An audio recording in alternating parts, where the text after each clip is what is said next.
हाथरस की गुड़िया के इंसाफ की लड़ाई जब से सुप्रीम दरवाजे पर पहुंची है, हर दिन केस से जुड़ा कोई न कोई नया पहलू सामने आ रहा है। 14 सितंबर से लेकर 29 सितंबर की रात तक गुड़िया और गुड़िया के परिवार के साथ जो कुछ हुआ, हर सच को मौके पर पहुंची सीबीआई टीम खंगाल रही है।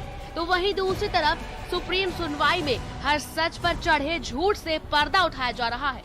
गैंगरेप और हत्या की सुनवाई जैसे ही शुरू हुई, हाथरस गैंगरेप मामले में 25 मिनट तक चली लंबी सुनवाई के बाद सुप्रीम कोर्ट ने फैसला सुरक्षित रख लिया है। सुप्रीम कोर्ट अब ये तय करेगा कि क्या जो पूरे मामले की जांच चल रही है उसको सुप्रीम कोर्ट निगरानी करे या फिर हाई कोर्ट निगरानी करे। इसके अलावा सुप्रीम कोर्ट ये भी तय कर सकता है कि क्या जो मामले का ट्रायल है उसको उत्तर प्रदेश से दिल्ली ट्रांसफ़र किया जाए या फिर किसी अन्य राज्य में ट्रांसफ़र किया जाए। इसके अलावा पीड़ित परिवार को जो सुरक्षा मुहैया कराई गई है वो उत्तर प्रदेश पुलिस ही देती रहेगी या फिर सीआरपीएफ जो है वो पीड़ित परिवार की सुरक्षा करेगी।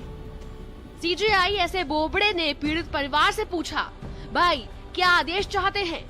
पीड़ित पक्ष की ओर से केस लड़ रही वकील सीमा कुशवाहा ने पीड़ितों की ओर से मांग रखते हुए कहा, दिल्ली में केस ट्रांसफर चाहते हैं। कोर्ट की निगरानी में सीबीआई जांच हो। सीबीआई जांच रिपोर्ट सीधे एससी को दे। दरअसल पीड़ितों की मांग और वकील की दलील पर यूपी सरकार की ओर से केस लड़ रहे सॉलिसिटर जनरल तुषार मेहता ने अपनी बात रखी और कहा कि गवाहों को 3 स्तर की सुरक्षा दी। गवाहों पीड़ितों के घरों पर सीसीटीवी लगवाए। मामलों में कोई बाहरी और अजनबी न आए। पीड़ित, सरकार, एजेंसी सब है। गैर जरूरी घुसपैठ क्यों? हाथरस कांड को लेकर कोर्ट में दोनों पक्षों की ओर से काफी लंबी जिरह हुई।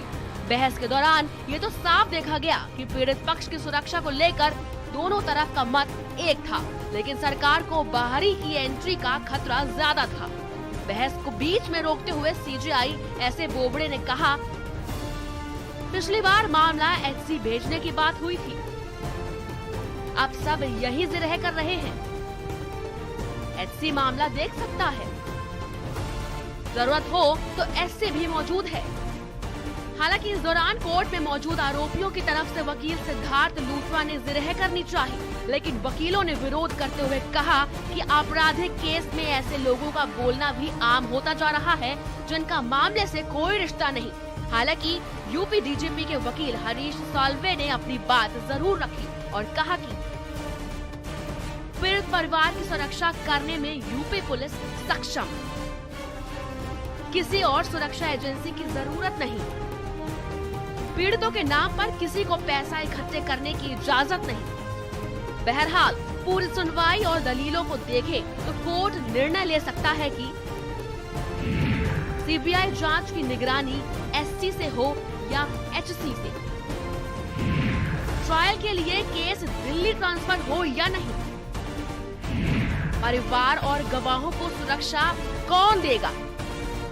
सुप्रीम कोर्ट ने कहा कि हमने अब सबको सुन लिया है, पीड़ित परिवार को सुना है, राज्य सरकार को सुना है और जो ज़रूरी लोग थे उनको भी सुना है। अब हम इस मामले में किसी और का सुझाव नहीं चाहते हैं, लिहाजा अब इस मामले में हम किसी अन्य याचिका को नहीं सुनेंगे। अगर किसी को अपनी कोई बात रखनी है तो वो हाई कोर्ट जा सकता है। हालांकि कोर्ट ने सभी पक्षों की दलीलों को सुनने के बाद कहा कि हमने पीड़ित, सरकार और आरोपी को सुन लिया है, यही अहम है, बाकी किसी बाहरी को नहीं सुनेंगे। यहाँ दायर सभी याचिकाएं हाई कोर्ट भेजी जाएंगी, वहाँ पर सुनवाई होगी। ब्यूरो रिपोर्ट, भारत समाचार। इधर हाथरस मामले में सीबीआई